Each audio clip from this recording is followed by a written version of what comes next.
स्वागत है आपका इस लेक्चर में। तो इस लेक्चर में हम सिंपल इंटरेस्ट और कंपाउंड इंटरेस्ट के बेसिस पे कुछ क्वेश्चंस डिस्कस करेंगे। कुछ क्वेश्चंस आपकी स्क्रीन के सामने हैं। आप ये वीडियो रिकॉर्डिंग रोक के एक बार क्वेश्चंस देख सकते हैं। तो क्वेश्चन नंबर 1 है, क्वेश्चन नंबर 2, क्वेश्चन नंबर 3 और क्वेश्चन नंबर 4। तो इस तरह के कुछ क्वेश्चंस हम इस लेक्चर में डिस्कस करेंगे। अब इस तरह के क्वेश्चंस मैंने एक जो पहले लेक्चर रिकॉर्ड किया था, जो मैंने शेयर किया हुआ है सिंपल इंटरेस्ट और कंपाउंड इंटरेस्ट के ऊपर। तो उस लेक्चर में भी इस तरह के क्वेश्चन डिस्कस किए थे। पर उस लेक्चर में जो मैंने क्वेश्चन डिस्कस किए, बेसिकली वो चार फॉर्मूले थे जिनकी हेल्प से किए हैं। तो पहला फॉर्मूला जो आप देख पा रहे हैं, ये फाइनल अमाउंट का फॉर्मूला है जब हमारा इंटरेस्ट कंपाउंडेड एनुअली होता है। तो और जो दूसरा फॉर्मूला है उसमें जो इंटरेस्ट है हमारा सिंपल इंटरेस्ट होता है। तो इसमें जो पी है ये हमारी प्रिंसिपल अमाउंट होती है, और इसमें जो टी है टाइम इन ईयर्स होता है, और R rate of interest per annum होता है। और इसी तरह ये जो फॉर्मूला नंबर 3 और फॉर्मूला नंबर 4 जो आप देख पा रहे हैं, ये बेसिकली फॉर्मूला है difference difference of compound interest and simple interest. ये जो माइनस का साइन आप देख पा रहे हैं, ये डिफरेंस है, डिफरेंस के लिए ये है। तो कंपाउंड इंटरेस्ट और सिंपल इंटरेस्ट का जो डिफरेंस है 2 साल के लिए, वो इस फॉर्मूले से आता है, और 3 साल के लिए जो फॉर्मूला है वो ये वाला है। तो अब जो क्वेश्चंस मैंने अभी आपको दिखाए, अगर उन सब क्वेश्चंस को इन फॉर्मूले की हेल्प से किया जाए या करने की कोशिश की जाए, तो काफी टाइम लगेगा कैलकुलेशंस में। और एक बार और जो अगर आप देख पा रहे हैं कि यहाँ पे हमारे पास 4 ईयर का टाइम दे रखा है। और इस तरह के क्वेश्चन में अगर हमसे ये पूछ लिया जाए कि कंपाउंड इंटरेस्ट और सिंपल इंटरेस्ट का जो डिफरेंस है वो क्या होगा, अगर टाइम हमारा 4 साल का है, 4 ईयर्स का है, और हमसे ये पूछ लिया जाए कि कंपाउंड इंटरेस्ट और सिंपल इंटरेस्ट का डिफरेंस क्या होगा, तो वो इस तरह के क्वेश्चन इन फॉर्मूले की हेल्प से नहीं हो सकते। तो आज इस लेक्चर में हम इस तरह के क्वेश्चंस करेंगे और एक शॉर्टकट वे से करेंगे। तो उस शॉर्टकट वे के लिए हमें एक टेबल को समझना होगा, जो कि आप देख पा रहे हैं। तो जो टेबल का पहला कॉलम है उसमें मैंने ईयर्स लिखे हुए हैं। तो 2 ईयर, 3 ईयर, 4 ईयर, 5, ये चलता चला जाएगा। तो इसमें जो पहला वाला कॉलम जो आप देख पा रहे हैं, ये कुछ और नहीं है, ये ईयर को ही लिखा गया है। 2, 3, 4, 5, ठीक है जी। और इसी तरह अगर हमारे पास यहाँ पे 7 ईयर होते, तो पहले कॉलम में एंट्री 7 ही आती। अब इसके बाद जो बाकी वाले कॉलम्स है वो एक खास पैटर्न से लिखे गए हैं। तो अगर हमारा 2 ईयर है, तो पहला जो रो है हमारी, ये जो आप देख पा रहे हैं, ठीक है जी, ये 2:1 है। जो पहले वाली रो आप देख पा रहे हैं, ये 2:1 है अगर हमारे 2 ईयर है। तो बेसिकली ये जो टेबल है, इसकी क्या इंपॉर्टेंस है ये धीरे धीरे इस लेक्चर में पता चलती जाएगी।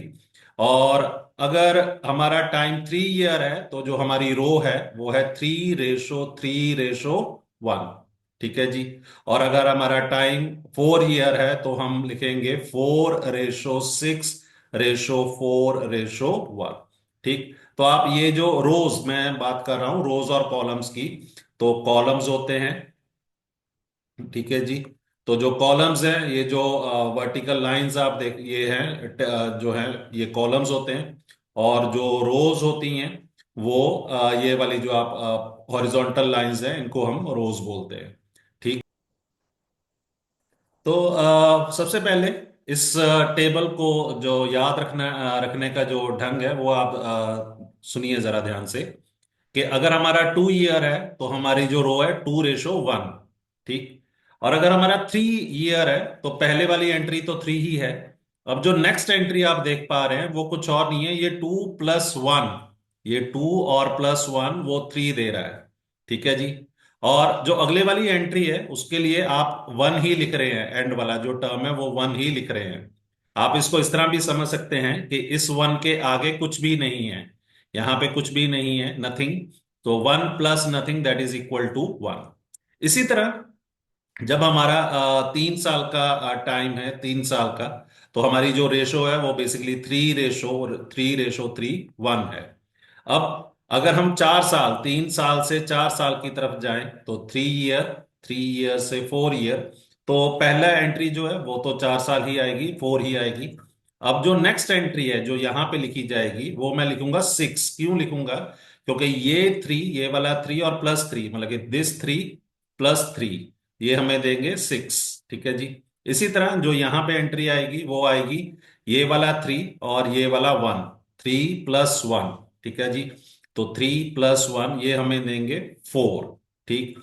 अब जो लास्ट एंट्री आएगी वो यहाँ पे 1 आएगी। वो किस तरह आएगी कि या तो आप सीधा ये लिख सकते हैं 1, या फिर आप ऐसे भी समझ सकते हैं कि यहाँ पे हमारे पास कुछ भी नहीं है, नथिंग है, तो 1 + nothing = 1। इसी तरह अगर हम 5 ईयर के लिखने के लिए ट्राई करें तो पहली एंट्री तो 5 ही आएगी। अब जो नेक्स्ट एंट्री आएगी इस पोजीशन पे, तो उसके लिए मुझे 4 + 6 10 करना पड़ेगा। 4 + 6 10 करना पड़ेगा। अब इस पोजीशन पे जो एंट्री आएगी उसके लिए मुझे 6 + 4 वंस अगेन 10 ही आएगा। और इस पोजीशन के लिए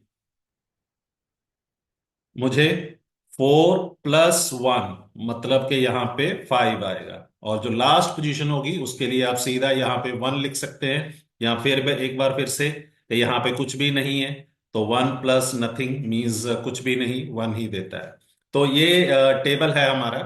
तो इसको हम इस वे से भी याद रख सकते हैं। अब इस टेबल का जो मतलब है, मतलब कि ये जो एंट्रीज हैं इनका मतलब क्या है? एक्चुअल में ये जो एंट्रीज हैं ये एक तरह की रेशो ही है, अनुपात। तो 2:1 अगर 2 ईयर है, 3 ईयर है तो 3:3:1। ठीक है जी। इसी तरह 4 साल के लिए 4:6:4:1। तो अब इनका भी मतलब क्या है आगे? मान लीजिए कि मेरा प्रिंसिपल अमाउंट ₹10,000 है। ठीक। और जो मेरी रेट है वो 10% पर एनम है। ठीक। और टाइम अगर 3 ईयर है, टाइम 3 ईयर का है। तो अगर टाइम 3 ईयर का है तो सबसे पहले तो हम ये वाली रेशो लिखेंगे, 3:3:1। तो जो सबसे पहला हमारा इंटरेस्ट होगा वो होगा 1,000 रुपए का, जो सबसे पहला इंटरेस्ट। ठीक। और ये एक तरह का पहले साल का इंटरेस्ट है। ठीक है जी। 1,000 तो वो किस तरह आ रहा है कि 10,000 का 10%, 10,000 का 10% वो 1,000 आ जाएगा। ये पहले साल का इंटरेस्ट होता है। और एक बात ध्यान में रखिए कि जो पहले साल का इंटरेस्ट है वो चाहे कंपाउंड इंटरेस्ट है या सिंपल इंटरेस्ट है, वो सेम ही होता है। तो मैं लिख भी देता हूं, for for the first year simple interest is equal to compound interest. ये एक इंपॉर्टेंट फैक्ट है जो कि हम यूज करेंगे। ठीक। और अब इस 1,000 के ऊपर जो इंटरेस्ट आएगा, इंटरेस्ट के ऊपर इंटरेस्ट, वो 100 रुपया आएगा। ठीक। और इसी तरह ये जो 100 रुपया है इसके ऊपर जो नेक्स्ट इंटरेस्ट आएगा वो 10 रुपए का आएगा। तो सबसे पहला इंटरेस्ट हमारा 1,000 है। ठीक। अब इस इंटरेस्ट के ऊपर जो अगला इंटरेस्ट आएगा वो 100 रुपए का आएगा। वो कैसे आएगा? फिर से इस 1,000 का हम 10% कैलकुलेट करेंगे तो 100 रुपया आएगा। अब ये जो 100 रुपया है, जो नेक्स्ट इंटरेस्ट है, इसके ऊपर जो इंटरेस्ट आएगा 10% की रेट से, वो 10 रुपया आएगा। ठीक। तो अब ये हमारे इंटरेस्ट के ऊपर इंटरेस्ट आ गए। और इस केस में जो मेरा टोटल कंपाउंड इंटरेस्ट होगा वो होगा 3 × 1,000। ठीक है जी। वो आप देख पा रहे हैं यहाँ पे 3 × 1,000 प्लस 3 × 100। ठीक। वो आप यहाँ पे देख पा रहे हैं, प्लस 1 × 10, जो कि आप यहाँ पे देख पा रहे हैं। तो मेरा जो टोटल इंटरेस्ट आ जाएगा कंपाउंड इंटरेस्ट, वो आएगा 3,310। ठीक। तो ये मेरा टोटल कंपाउंड इंटरेस्ट आ जाएगा। अगर प्रिंसिपल 10,000 है, रेट 10% पर एनम है, और टाइम 3 ईयर्स का है। और इस केस में जो फाइनल अमाउंट बन जाएगी वो 10,000 जो प्रिंसिपल अमाउंट है, प्लस ये 3,310 जो टोटल कंपाउंड इंटरेस्ट आया। ठीक। तो वो आ जाएगा 13,310, ये फाइनल अमाउंट आ जाएगा। ठीक। और अगर प्रिंसिपल हमारा फिर से 10,000 है, रेट 10% है, पर टाइम इस बार अगर मैं 4 ईयर ले लूं, टाइम अगर मैंने 4 ईयर ले लिया, तो अब मैं अनुपात लिखूंगा 4:6 4:1। अगर 3 साल का टाइम था तो मैंने ये वाली अनुपात लिखी। अगर 2 साल का टाइम होता तो ये वाली अनुपात लिखता, रेशो लिखता। अगर 4 साल का है तो ये वाला अनुपात या रेशो लिखी जाएगी। तो फिर से जो सबसे पहले इंटरेस्ट आएगा वो आएगा 1,000 रुपए का, फिर से वही कि 10,000 का 10%, 1,000। और ये फिर से वही है कि एक तरह का हमारा पहले साल का इंटरेस्ट है। और अब 1,000 रुपए के ऊपर जो अगला इंटरेस्ट आएगा वो 100, और जो अगला इंटरेस्ट आएगा वो 10, और जो अगला इंटरेस्ट आएगा 1 रुपए का आएगा। मतलब कि ये हमारे जो इंटरेस्ट है, इंटरेस्ट के ऊपर इंटरेस्ट है। ठीक। तो अब जो हमारा टोटल कंपाउंड इंटरेस्ट आ जाएगा वो 4 × 1,000, आप देख पा रहे हैं यहाँ पे, प्लस 6 × 100। ठीक है जी, जो नेक्स्ट एंट्री है, प्लस 4 × 10। ठीक, नेक्स्ट वन। और प्लस 1 × 1, लास्ट वन। तो जो हमारा टोटल कंपाउंड इंटरेस्ट आ जाएगा वो 4,641 आ जाएगा। तो हमारी जो फाइनल अमाउंट आएगी वो 10,000 रुपीज, 10,000 प्लस 4,641। तो फाइनल अमाउंट आएगी 14,641 रुपए। ठीक है जी। तो ये इस टेबल का मतलब है। तो चलिए ये क्वेश्चन करते हैं। तो a sum of rupees 20,000 it is given on 5% compound interest for 3 years, find the total compound interest. ठीक है जी। तो सबसे पहले क्योंकि टाइम हमें 3 साल का दे रखा है तो हम सबसे पहले ये रेशो 3:3:1 लिख लेंगे। अब 5% ये होता है 1/20, मतलब कि ये जो परसेंटेज है इसका जो इक्विवेलेंट फ्रैक्शन है वो 1/20 है। ठीक। तो जो सबसे पहला इंटरेस्ट आएगा वो 20,000 का 1/20 कुछ और नहीं, 1,000 रुपया आ जाएगा। ठीक, सबसे पहला वाला इंटरेस्ट। ठीक, ये पहले साल का इंटरेस्ट भी होता है। ठीक। अब इस ये जो 1,000 है इसके ऊपर जो नेक्स्ट इंटरेस्ट आएगा वो आएगा हमारा 50 रुपए का आ जाएगा। कैसे 50 का आएगा? क्योंकि 1,000 इसका जो 1/20, मतलब कि इसको 1/20 से जब मल्टीप्लाई करेंगे तो 50 रुपए। अब इस ये जो 50 रुपए है इसका ऊपर जो इंटरेस्ट आएगा वो आएगा 2.5 रुपीज, मतलब कि 50 का भी 1/20। तो ये 2.5 रुपीज आ जाएगा। और अब हमने जो टोटल कंपाउंड इंटरेस्ट होगा वो आएगा 3 × 1,000। ठीक है जी, ये वाला, प्लस 3 × 50, ये वाला एंट्री, प्लस 1 × 2.5, लास्ट वाली एंट्री। ठीक है जी। तो ये आ जाएगा 3,000 प्लस 150 प्लस 2.5। आप देख लीजिए आंसर आएगा 3,152.5। तो ये टोटल कंपाउंड इंटरेस्ट आ जाएगा। ऑप्शन सी करेक्ट होगी।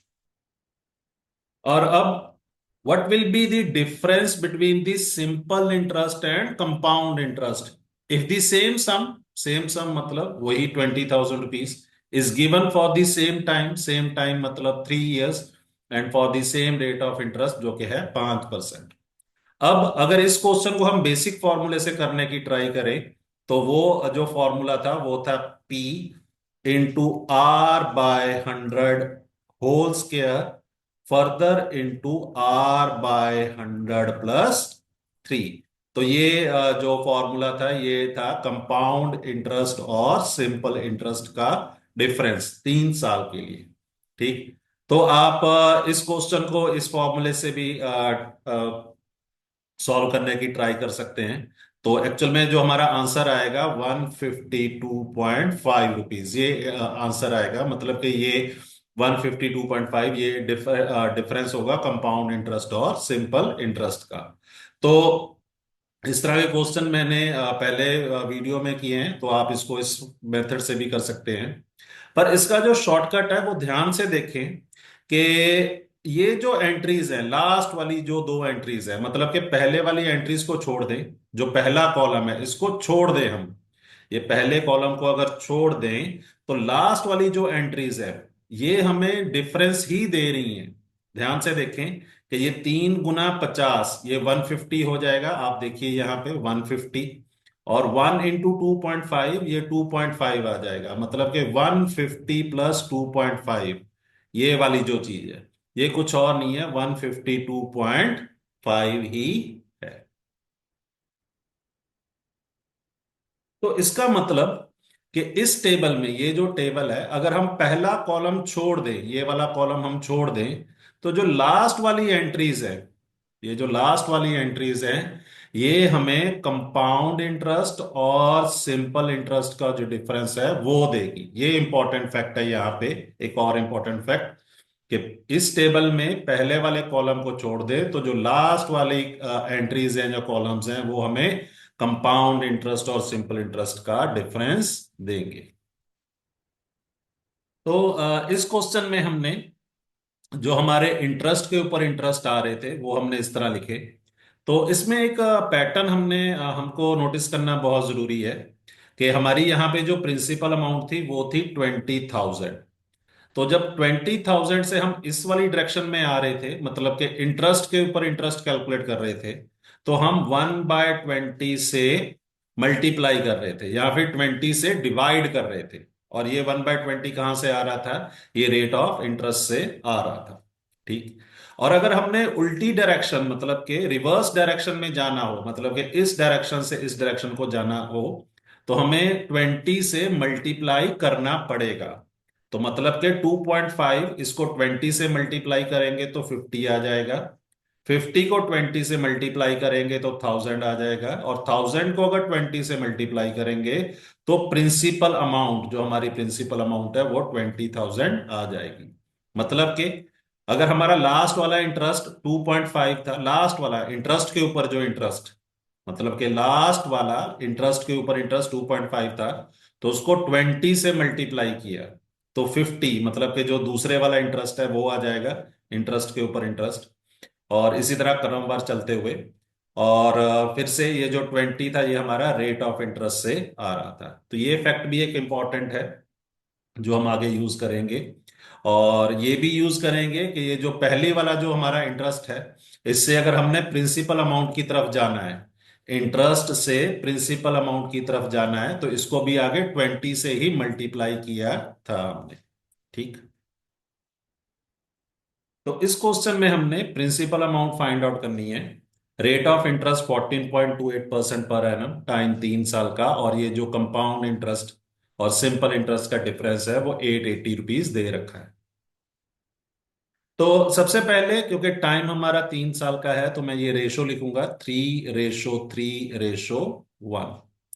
अब ये जो रेट ऑफ इंटरेस्ट है 14.28%, ये कुछ नहीं, ये 1/7 के इक्विवेलेंट होता है, इस फ्रैक्शन के। अब ये चीज बहुत इंपॉर्टेंट है, इसको मैंने जो परसेंटेज का लेक्चर एक कभी शेयर किया है आप लोगों के साथ, उसमें डिस्कस किया है। एक्चुअल में परसेंटेज को फ्रैक्शन में चेंज करना, परसेंटेज को फ्रैक्शन में चेंज करना, और फ्रैक्शन को परसेंटेज में चेंज करना, ये एक बहुत इंपॉर्टेंट टॉपिक है। इसको मैंने पिछले लेक्चर में डिस्कस किया है। इसके बेस पे जो क्वेश्चंस हैं, टिपिकल क्वेश्चंस हैं, वो डिस्कस किए हैं। उस लेक्चर को जरूर देखिए, ये एक बहुत इंपॉर्टेंट टॉपिक है, परसेंटेज और फ्रैक्शन की इंटर कन्वर्जन। ठीक है जी। तो ये जो 14.28% है, ये 1/7 है। तो अब ये 1/7 को कैसे यूज करेंगे? तो सबसे पहले ये जो न्यूमिनेटर में 1 है हमारा, न्यूमिनेटर में 1, ठीक, इसको मैं यहां पे लिखूंगा, यहां पे। मतलब कि ये जो 1/7 जो हमारी रेट ऑफ इंटरेस्ट है 14.28%, इसका जो न्यूमिनेटर है वो यहाँ पे, इसको हम 1 यूनिट भी कह सकते हैं, ये 1 यूनिट भी कह सकते हैं। ये हमारा लास्ट इंटरेस्ट के ऊपर इंटरेस्ट आएगा। और अब यहां पे जो इंटरेस्ट है वो मुझे 7 यूनिट लिखना होगा। क्यों? क्योंकि अभी मैंने डिस्कस किया कि अगर हम इस डायरेक्शन की तरफ जाते हैं, ठीक है, तो मुझे ये जो 7 है, ठीक है जी, ये जो रेट ऑफ इंटरेस्ट से आ रहा है, इससे मल्टीप्लाई किया करना होगा। अब नेक्स्ट वाला जो आएगा वो 49 यूनिट आएगा। ठीक। यही चीज मैंने अभी डिस्कस की है। कृपया एक बार फिर से, अगर आपको थोड़ा इसमें इशू आ रहा है, तो कृपया लेक्चर को रिवाइंड करके फिर से देख लीजिए। जो सबसे पहला इंटरेस्ट होगा वो 1, मतलब कि जो सबसे लास्ट वाला इंटरेस्ट होगा वो 1 यूनिट का आएगा, वो यहां से लिखा जा रहा है। फिर जो नेक्स्ट वाला यहां पे आएगा वो 7 यूनिट, उसको 7, उसके लिए 7 से मल्टीप्लाई। फिर जो सबसे पहले वाला इंटरेस्ट होगा वो 49 यूनिट का होगा, उसके लिए फिर से 7 से मल्टीप्लाई किया है। अब जो हमारा प्रिंसिपल अमाउंट आएगी वो आएगी 343 यूनिट। एक बार फिर से 49 यूनिट को 7 से मल्टीप्लाई करने पे। ठीक। इसके लिए अभी जो मैंने पिछले क्वेश्चन में ये जो डिस्कस किया है, कृपया एक बार उसको फिर से ध्यान से जरूर देखें। और अब हमें दे रखा है कि कंपाउंड इंटरेस्ट और सिंपल इंटरेस्ट का 880 रुपीज का डिफरेंस है, तो ये डिफरेंस आएगा इन दो एंट्रीज से। मतलब कि 3 × 7 यूनिट प्लस 1 × 1 यूनिट, ये हमें 880 रुपीज दे रखा है। तो यहां पे हमारे पास 22 यूनिट इक्वल टू 880 आ जाएगा। तो 1 यूनिट ₹40 के इक्वल आ जाएगा या इक्विवेलेंट आ जाएगा। तो हमारी प्रिंसिपल अमाउंट है 343 यूनिट, तो टोटल प्रिंसिपल अमाउंट क्या बन जाएगी? 343 × ₹40। तो इसको मल्टीप्लाई कर लेते हैं जी।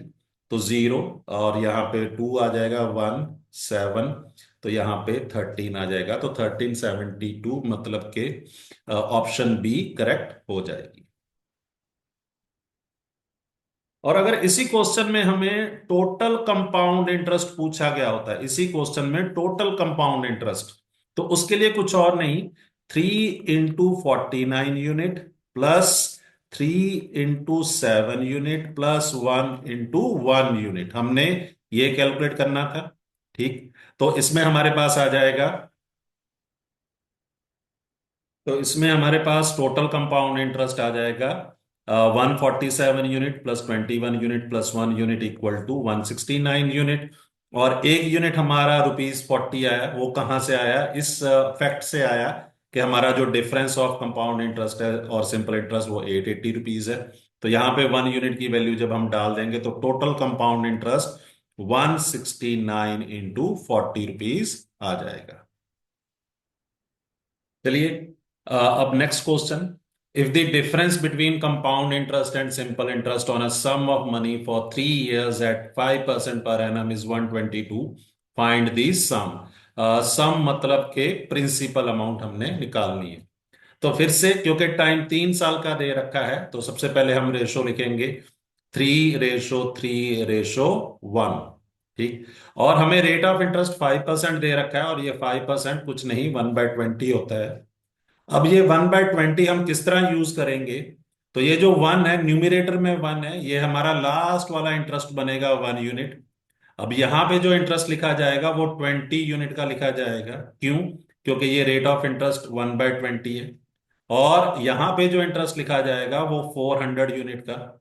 और जो हमारी प्रिंसिपल अमाउंट होगी वो 8,000 यूनिट की होगी। मतलब कि इस डायरेक्शन से इस डायरेक्शन में आने के लिए हमें 20 से मल्टीप्लाई करना पड़ेगा। अगर आप फिर से, चलो एक बार फिर से मैं रिपीट कर देता हूं। अगर इस डायरेक्शन से इस डायरेक्शन में जाना हो, तो अगर मेरा प्रिंसिपल 8,000 यूनिट है, तो और रेट ऑफ इंटरेस्ट 1/20 है, तो जो पहला इंटरेस्ट आएगा वो 400 यूनिट का आएगा। वो किस तरह आएगा? 8,000 यूनिट इंटू 1/20, वो 400 यूनिट देगा। अब अगला जो इंटरेस्ट आएगा वो 20 यूनिट का, वो किस तरह आएगा? 400 यूनिट इंटू 120। इसी तरह जो लास्ट वाला इंटरेस्ट जो आएगा वो हमारा 20 unit into 1/20, that will be 1 unit. और अब हमें ये दे रखा है कि ये जो डिफरेंस है 120 है, तो जैसा कि मैंने बताया कि जो लास्ट कॉलम्स हैं ये हमें डिफरेंस देंगे। तो 3 × 20 unit plus 1 × 1 unit, this is 122।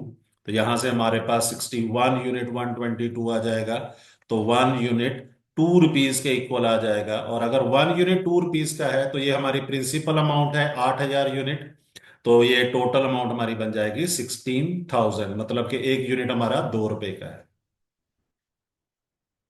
और अगर इसी क्वेश्चन में हमें टोटल कंपाउंड इंटरेस्ट पूछा गया होता, टोटल कंपाउंड इंटरेस्ट, तो 3 × 400 unit plus 3 × 20 unit plus 1 × 1 unit, ये हमारा टोटल कंपाउंड इंटरेस्ट आता। तो आंसर आएगा 1200 यूनिट, 60 यूनिट प्लस 1 यूनिट, तो ये आ जाएगा 1261 यूनिट। और 1 यूनिट की वैल्यू है हमारे पास 1261, तो ये ₹2 है, तो इंटू टू। ठीक है जी। तो हमारा टोटल कंपाउंड इंटरेस्ट आता है ₹2522। तो इस क्वेश्चन में प्रिंसिपल 10,000 रुपया है, rate of interest 10%, time 4 year, और compound interest, total compound interest find out करना है। तो इसके लिए मैं 4:6:4:1 सबसे पहले ये लिखूंगा, क्योंकि टाइम 4 साल का है। तो जो पहला इंटरेस्ट आएगा वो 1000 का आएगा, नेक्स्ट आएगा 100 का, नेक्स्ट आएगा 10 का, और नेक्स्ट आएगा 1। ठीक है जी। तो टोटल ये 464 बन जाएगा। ठीक, ये क्वेश्चन मैंने वीडियो में पहले भी डिस्कस किया है। तो देखिए, 4 × 1000 4000 आ जाएगा, प्लस 6 × 100 600 आ जाएगा, प्लस 4 × 10 40, और प्लस 1 × 1 1 आ जाएगा। तो बेसिकली ये 4 × 1000 प्लस 6 × 100 प्लस 4 × 10 प्लस 1 × 1 इसके इक्वल है। और अगर इसी क्वेश्चन में हमसे ये पूछा गया होता कि कंपाउंड इंटरेस्ट और सिंपल इंटरेस्ट का डिफरेंस क्या है, तो उसके लिए पहला कॉलम मैं छोड़ देता, तो बाकी के जो लास्ट 3 कॉलम है, बाकी के जो लास्ट 3 कॉलम है, ये मुझे कंपाउंड इंटरेस्ट और सिंपल इंटरेस्ट का डिफरेंस देंगे। ठीक है जी। तो इसके लिए मुझे 6 × 100, ये वाली एंट्री, प्लस 4 × 10 प्लस 1 × 1, मतलब कि सिर्फ ये वाली वैल्यूज चाहिए। और अगर आप इनको कैलकुलेट कर लो तो इसका आंसर आ जाएगा 641। तो मतलब कि ₹641 का डिफरेंस होगा कंपाउंड इंटरेस्ट और सिंपल इंटरेस्ट में इस क्वेश्चन के लिए। अब इस क्वेश्चन के लिए हमने rate of interest find out करना है। यहाँ पे एस आई मतलब सिंपल इंटरेस्ट दे रखा है 5 साल के लिए 2000 रुपया, और कंपाउंड CI मतलब कंपाउंड इंटरेस्ट फॉर 2 साल के लिए 840 रुपये। तो इसमें सबसे पहली बात जो हम यूज करेंगे, फैक्ट जो यूज करेंगे, 5 साल के लिए जो टोटल सिंपल इंटरेस्ट है वो 2000 का है। तो मतलब कि 1 साल के लिए जो सिंपल इंटरेस्ट होगा वो होगा 2000 डिवाइड बाय 5, मतलब कि 400 रुपया। ये इंपॉर्टेंट है कि क्योंकि जो सिंपल इंटरेस्ट है उसकी खासियत ये है कि हर साल जो सिंपल इंटरेस्ट होता है वो सेम होता है, कांस्टेंट होता है। तो इसका मतलब पहले साल जो सिंपल इंटरेस्ट होगा वो 400 रुपया होगा, दूसरे साल में भी 400, तीसरे साल में भी 400। ठीक है, हर साल 400 रुपये का होगा। ठीक। अब जो कंपाउंड इंटरेस्ट है 2 साल का वो 840 दे रखा है, तो उस 2 साल के लिए सबसे पहले मैं ये रेशो लिखूंगा 2:1।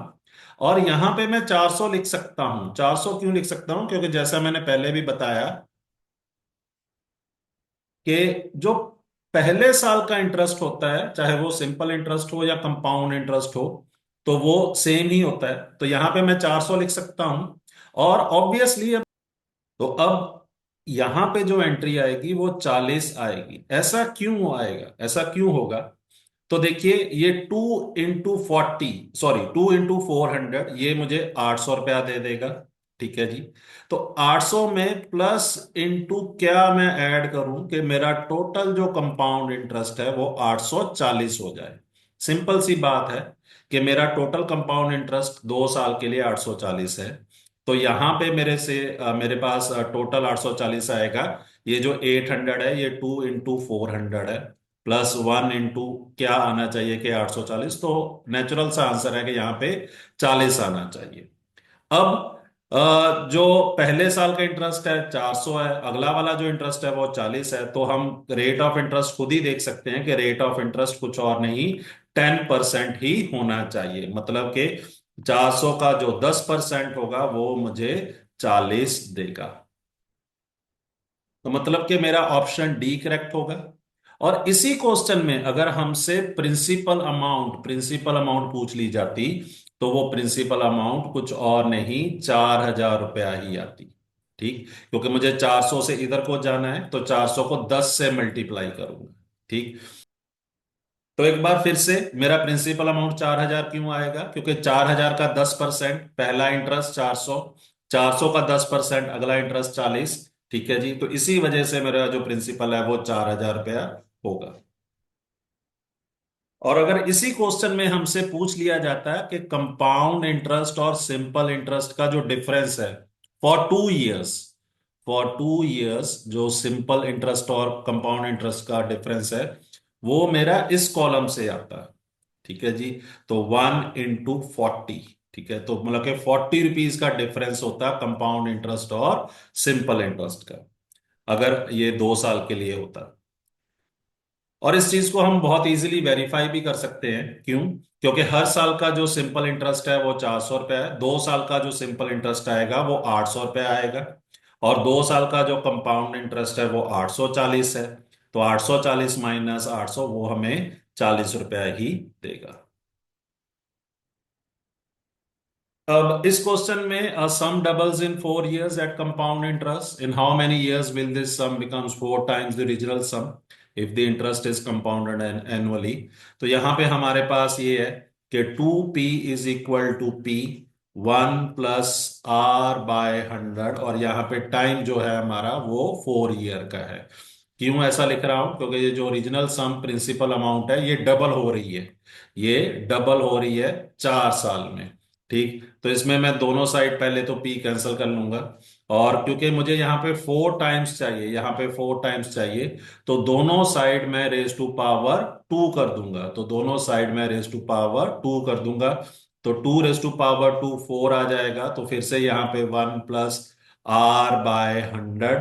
ठीक है जी, और यहाँ पे 4 into 2 8 आ जाएगा। ठीक, अब मैं दोनों साइड p से फिर से मल्टीप्लाई कर सकता हूं। ठीक, तो यहाँ पे मल्टीप्लाई कर दिया, तो मतलब कि जो मेरा प्रिंसिपल अमाउंट है या सम है, वो ओरिजिनल सम है, वो 4 टाइम्स हो जाएगा कितने साल में? 8 साल में। और अगर इसी क्वेश्चन में मुझे यहाँ पे 4 की बजाय 8 टाइम्स पूछा गया होता, तो मैं दोनों साइड क्यूब कर देता, मतलब कि ये जो पहली इक्वेशन नंबर 1 है, तो दोनों साइड क्यूबिंग। ठीक है जी, दोनों साइड को 3 की पावर से रेज कर देता, तो ऑब्वियसली फिर उस केस में मेरा आंसर आता 12 years, 4 into 3 12। और अगर यहाँ पे 16 टाइम्स पूछ लिया होता, तो मैं दोनों साइड को 4 की पावर से रेज कर देता, तो फिर आंसर आता 16 years का। ऐसे वाले क्वेश्चन मैंने जो फर्स्ट लेक्चर है सिंपल इंटरेस्ट और कंपाउंड इंटरेस्ट उसमें डिस्कस किया है, आप उसको भी देख सकते हैं। तो इस क्वेश्चन में if at the same rate of interest in 2 years the simple interest is ₹40 and the compound interest is ₹41, what is the principal?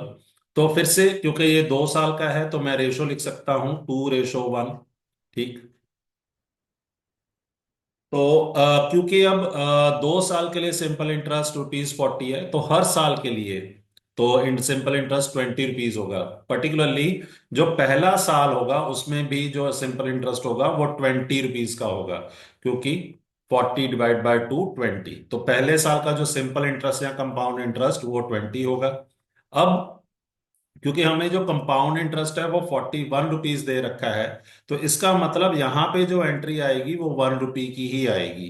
क्यों आएगी? फिर से वही रीजन हम लगाएंगे, क्योंकि ये जो 2 into 20 + 1 into समथिंग, ये हमें आना चाहिए 41, द टोटल कंपाउंड इंटरेस्ट। ठीक है जी, तो इसी वजह से ये जो हमारा अननोन वैल्यू है जो कि यहाँ पे आनी चाहिए वो कुछ और नहीं, 1 ही आनी चाहिए। तो अब क्योंकि हमारे पास ये रेशो अवेलेबल है 20:1, तो इसका मतलब क्या है कि हमारा जो इंटरेस्ट रेट ऑफ इंटरेस्ट होगा वो होगा 1/20, मतलब कि 5%। रेट ऑफ इंटरेस्ट हमारा 1/20 होगा। तो अब हमारा जो प्रिंसिपल होगा वो कुछ और नहीं, 400 रुपया ही होगा। आप फिर से देख सकते हैं कि 1 into 20 और 20 into 20 400। तो ये फिर से वही फैक्ट मैं यूज कर रहा हूं जो मैंने इस लेक्चर के शुरू में बताया, कृपया एक बार फिर से उसको देख सकते हैं आप। और इस क्वेश्चन में एक बार फिर से हम नोटिस कर सकते हैं कि अगर हम लास्ट वाला कॉलम देखें, मतलब पहला पहले वाला कॉलम अगर छोड़ दें, तो लास्ट वाला कॉलम जो कि 1 into 1 है, ₹1 है, ये कुछ और नहीं, हमें कंपाउंड इंटरेस्ट और सिंपल इंटरेस्ट का डिफरेंस ही दे रहा है। वो यहां से भी क्लियर हो रहा है कि 40 और 41 ये हमारे क्रमवार सिंपल इंटरेस्ट और कंपाउंड इंटरेस्ट हैं 2 साल के लिए, तो इनका डिफरेंस जो है वो ₹1 का है। अब इस क्वेश्चन के लिए फिर से हमारे पास 2 इयर्स का टाइम दे रखा है, और difference between simple and compound interest वो है हमारे पास, और प्रिंसिपल गिवन है, हमने rate of interest find out करना है। तो क्योंकि 2 साल का टाइम दे रखा है तो सबसे पहले मैं 2:1 लिखूंगा, और प्रिंसिपल अमाउंट हमें 60,000 की दे रखी है। हम मान लेते हैं कि जो रेट ऑफ इंटरेस्ट है वो हमारा X% है, तो जो पहला इंटरेस्ट आएगा वो कुछ और नहीं 600X आ जाएगा, क्योंकि 60,000 इसका जो X% होगा, तो इंटू X/100 वो 600X होगा। तो जो अगले वाला इंटरेस्ट रेट, मतलब कि इंटरेस्ट के ऊपर इंटरेस्ट, जो नेक्स्ट इंटरेस्ट आएगा वो कुछ और नहीं, वो हमारा 6x आ जाएगा, क्योंकि 600x, सॉरी 6x² आ जाएगा, क्योंकि 600 इंटू, आगे 600x इंटू X/100, मतलब कि इंटरेस्ट का जो इंटरेस्ट होगा। ठीक है जी, तो ये आप देख लीजिए 6x² आएगा। और अब हमें ये दे रखा है कि ये जो डिफरेंस है ये 2166 है, तो ये जो टर्म है, ये जो एंट्री है 1 इंटू 6x², ये हमें ये डिफरेंस ही देगी 2166। तो यहां से हमारे पास X² की वैल्यू आ जाएगी 2166 डिवाइड बाय 6, जो कि, तो ये आ जाएगी 361। ठीक, तो मतलब कि एक्स की वैल्यू हमारे पास 19 आ जाएगी, तो रेट ऑफ इंटरेस्ट हमारा 19% हो जाएगा। तो इसकी हेल्प से हम पहले साल का जो सिंपल इंटरेस्ट है या कंपाउंड इंटरेस्ट है पहले साल का, वो भी निकाल सकते हैं। वो आएगा 600 इंटू 19, मतलब कि ये पहले साल का सिंपल इंटरेस्ट या कंपाउंड इंटरेस्ट होगा। अब इस क्वेश्चन के लिए फिर से हमारे पास 2 साल का टाइम दे रखा है, तो 2:1 लिखा जाएगा। तो हमारी प्रिंसिपल अमाउंट 8,000 है, तो 8,000 का जो 5%, 5% होता है 1/20, तो इसका जब 5% कैलकुलेट करेंगे तो हमारे पास वो आ जाएगा 400 रुपया। और इसका भी आगे जब 5%, मतलब कि 400 का भी 1/20 कैलकुलेट करेंगे तो वो ₹20 आ जाएगा।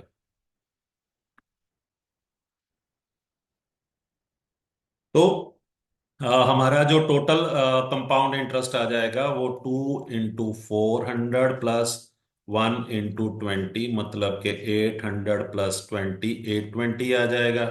तो जो हमारी फाइनल अमाउंट होगी वो होगी 8,000 प्लस, मीन्स के जो प्रिंसिपल अमाउंट है प्लस 820 जो कंपाउंड टोटल कंपाउंड इंटरेस्ट है, तो और ये ऑप्शन सी करेक्ट हो जाएगी। और अगर इसी क्वेश्चन में हमसे ये पूछ लिया जाता है कि कंपाउंड इंटरेस्ट और सिंपल इंटरेस्ट में कितना डिफरेंस आता है, तो ये वाली जो एंट्री है ये हमें वो डिफरेंस देती, मतलब कि 1 इंटू 20, दैट इज ₹20। अब इस वाले क्वेश्चन में थर्ड ईयर में जो हमारा सिंपल इंटरेस्ट दे रखा है वो 3,000 है। तो इसका मतलब कि हर साल जो सिंपल इंटरेस्ट लगेगा वो 3,000 ही लगेगा, चाहे यहाँ पे थर्ड ईयर का दे रखा होता है या फोर्थ ईयर, फिफ्थ ईयर, कोई भी ईयर।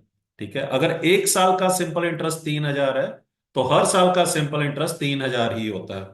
तो यहाँ पे sum of the interest accrued on fourth, six and eighth year, उनका अगर सम करना हो तो 3,000 चौथे साल का, 3,000 ही छठे साल का, और 3,000 8वें साल का, तो टोटल आंसर 9,000 आ जाएगा। अब इस क्वेश्चन के लिए जो हमारा आंसर है वो हम सीधा भी लिख सकते हैं कि 8470 इक्वल टू P इंटू 154/100, मतलब कि हमने ये वाली इक्वेशन सॉल्व करनी है, और अगर इसको सॉल्व कर लें तो P की वैल्यू प्रिंसिपल अमाउंट वो आएगी 8470/154 इंटू 100। तो बाकी तो अब कुछ कैंसिलेशन करनी होगी हमको। तो सबसे पहले तो देखिए यहाँ पे हम 2 से कैंसिल आउट कर सकते हैं, तो 4 2, और यहाँ पे 35 आ जाएगा। सॉरी, यहाँ पे 77 आएगा, प्लीज माइंड। यहाँ पे 77 आएगा। अब हम 7 से भी आगे कैंसल आउट कर सकते हैं, 7 11, और यहाँ पे 605 आ जाएगा। अब आगे भी हम कर सकते हैं, ध्यान से देखिए, 55 आ जाएगा, तो 55 × 100, तो 5500 ये हमारी प्रिंसिपल अमाउंट आ जाएगी। तो इसको ये शॉर्टकट वे से हो जाएगा। अब ये शॉर्टकट क्यों है ऐसा, उसके लिए फिर से कि अगर हमारा इंटरेस्ट सिंपल इंटरेस्ट है, तो फाइनल अमाउंट का जो फॉर्मूला होता है वो A, that is equal to P 1 + RT/100, ये फॉर्मूला होता है। तो ये फाइनल अमाउंट हमें दे रखी है 8470। तो प्रिंसिपल फाइंड आउट करना है 1, और फिर ये 1 + R, रेट ऑफ इंटरेस्ट हमें 9 दे रखा है, और टाइम कितना है, 6 इयर्स का।